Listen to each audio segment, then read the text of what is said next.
Hello, good afternoon, good morning sa inyong lahat. Ito ay magluto tayo ng pakbet. Ang gagawin kong pakbet ngayon ay unahin ko muna itong taba ng pork. Ito yung para mag brown siya. Ayan na. So nag brown na po siya. Ay, isunod naman natin itong karne niya, yung laman. Ayan, para ayan. Isunod natin siya. Ayan na po. Isunod na po natin yung laman na karne. Ayan. Ito po ay Tagalog version. Alam po itong Tagalog version ng pakbet eh. Kasi ang original talaga ng pakbet is tinapa ang sinasahogin ng alam ko. Yung sa amin, tinapa. Tapos,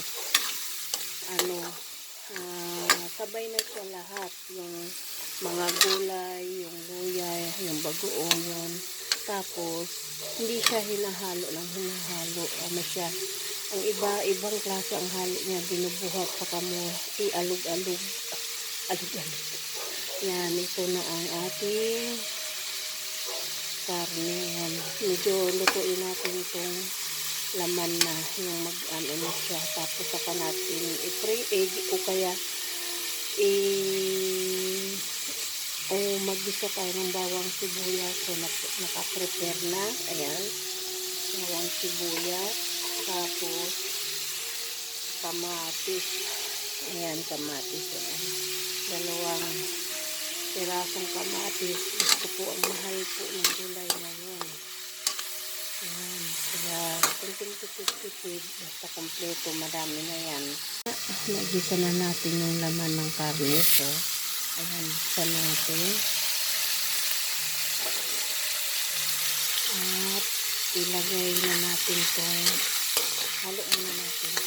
Ilagay na natin itong mga ingredients niya. Brown na siya. Ayan, tabi muna natin. Itabi po muna natin. Tabi po. Ayan, itabi po muna natin. At para maglagay na tayo ng bawang. Ayan, bawang. Lagyan natin yung bawang.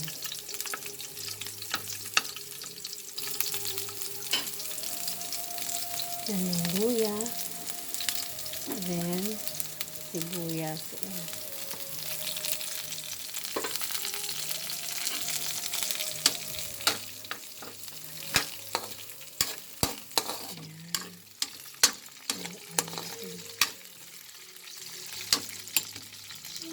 Natin ilagay itong kamatis. Ayan. Ayan. Ayan natin yung kamatis. Ayan. Diba? So, takpan muna natin.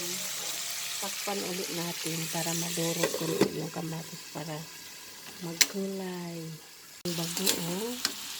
Ayan, lagyan na natin yung bagoong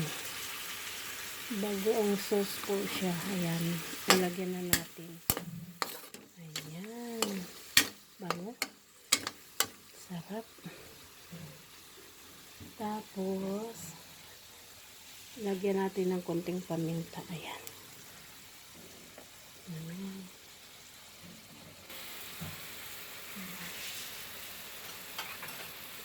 Sarap. Tapos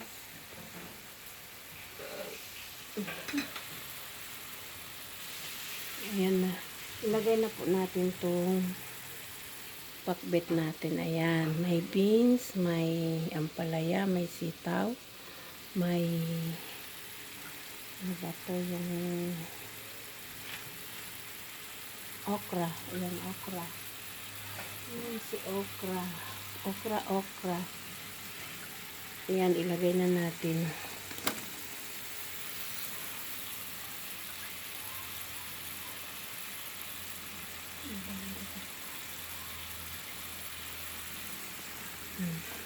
Ilagay na natin.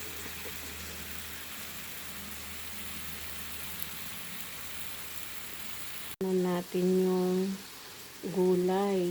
Ayan, may bagoong na. So, maglagay tayo ng sabaw. Ayan. Ng konti lang. Ayan, nasa ilalim na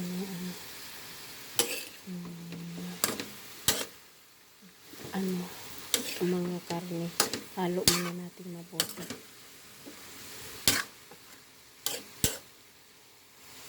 Maglagay tayo ng konting sabaw lang, konti lang. Ayan. Ayan. Konting tubig, konting sabaw lang. So, takpan natin ulit siya. Ayan, takpan natin siya ulit. Ayan. Ayan, luto na. Ayan, luto na siya po. Medyo ano na siya. Ayan. Ayan, luto na po siya. Ayan. Luto na po siya. Ayan, luto na. Ayan na po. Okay na siya. Luto na po siya. Ayan. Ayan ang pakbet natin. Ayan na guys. Kain na po tayo. Ayan. God bless sa inyo. Ayan.